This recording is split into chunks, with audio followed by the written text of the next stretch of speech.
Hafıza merkezi kurulduktan sonra yaklaşık 500 kadar aileyle görüşme yaparak sahada zorla kaybedilenlere ilişkin bir veri tabanı oluşturdu. 90'lardan 2000'lere devreden devlet şiddeti bakiyesini de anlayabilmek için biz 2000'li yılların da hem arka planını, hukuki, siyasi arka planını çalışmaya, anlamaya hem de bu dönemde Kürt illerinde özellikle çocuklara ve gençlere yönelik yaşam hakkı ihlallerini hem sosyolojik hem hukuki boyutunu anlamak üzere çeşitli çalışmalar yaptık. Biz aslında bu devlet şiddetinin sürekliliğini de ortaya koymaya çalıştığımız yeni çalışma alanları ama aslında esasında Kürt sorunu etrafında şekillenen çoğunlukla yaşam hakkı ihlalleri üzerine çalışmalarımızı sürdürüyoruz.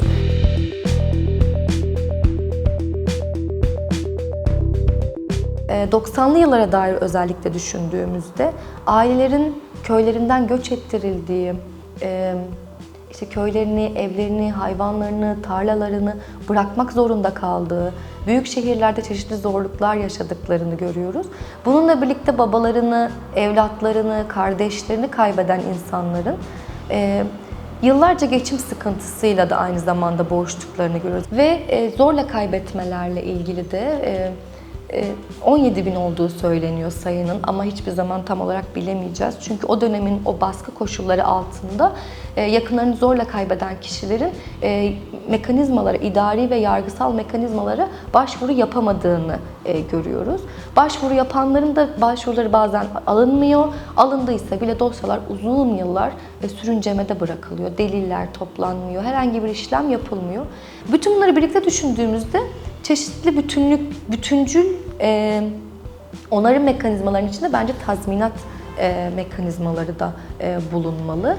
Tabii az önce de dediğim gibi bu ailelerin hiçbir zaman yüksek sesle ya da hiçbir şekilde telaffuz etmedikleri bir şey ama bu sürecin olması gerekliliklerinden bir tanesi. Bu mesele sadece bizim ya da Kürtlerin meselesi değil. Herkesin oradaki en azından hikayeleri okuması gerektiğini düşünüyorum. Bu 12 davanın içinden bir tanesine dair bir film çalışmamız oldu. Yani adalet mücadelesini anlatan bir filmdi bu.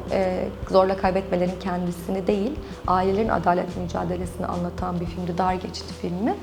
Zorla kaybedilenlerden Davut Altınkaynak babası, Abdülaziz Altınkaynak dava beraatle sonuçlandığında kurduğu bir cümle var adliyenin önünde. Ben ölsem çocuklarım bu davanın peşinden devam edecek diyor. Yani bu çok önemli bir cümle bence. Bir de başka bir ailede yine davanın sonucunda aramızdaki mesafeyi gördük diyor. Bu davada biz aramızdaki mesafeyi gördük.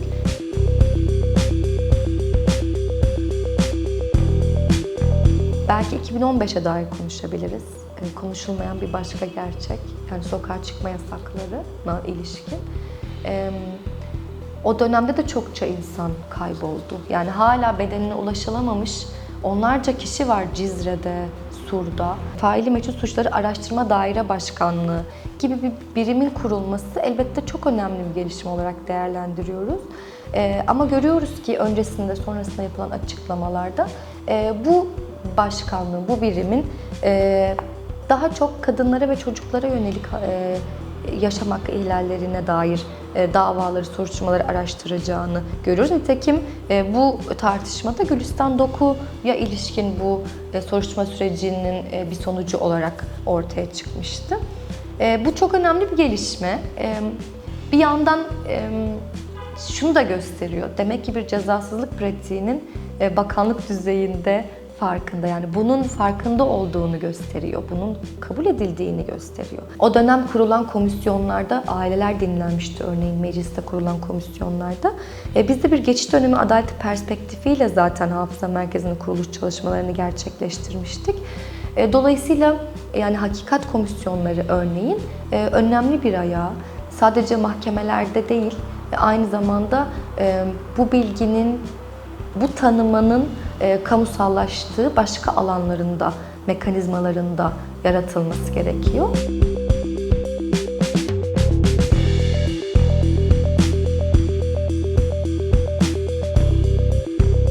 sadece Kürt sorunu da değil. Bu Türkiye'nin demokratikleşmesi ve eşit yurttaşlık temelinde ortak yaşam zeminleri kurulması ile ilgili bir şey. Ve maalesef biliyoruz ki sadece 90'larda değil, Türkiye Cumhuriyeti kurulduğundan bugüne ağır insan hakları ihlalleri yaşandı. Katliamlar, soykırımlar ya da başkaca bir sürü işkenceler, zorla kaybetmeler, ölümcül güç kullanımı bugüne gelene kadar. Yani devlet şiddetinin sürekli olduğunu görüyoruz ve o süreklilik içinde çok farklı kesimler hedef alındı ve çok farklı kesimlerin bu suçların mağduru haline geldiğini görüyoruz. Bu çok büyük bir yapısal mesele. Bunun ortadan kalkması için bir irade ortaya konulmalı. Herkesin hayatı biricik ve herkesin sayıdan ibaret değil bir hikayesi var. Orada girip o kişilerin hayatlarının nasıl sona erdirildiği, nasıl yok edildiği, nasıl onların zorla kaybedildiklerinin görünmez kılındığı, konuşulamaz hale getirildiğini görmek inanılmaz çarpıcı.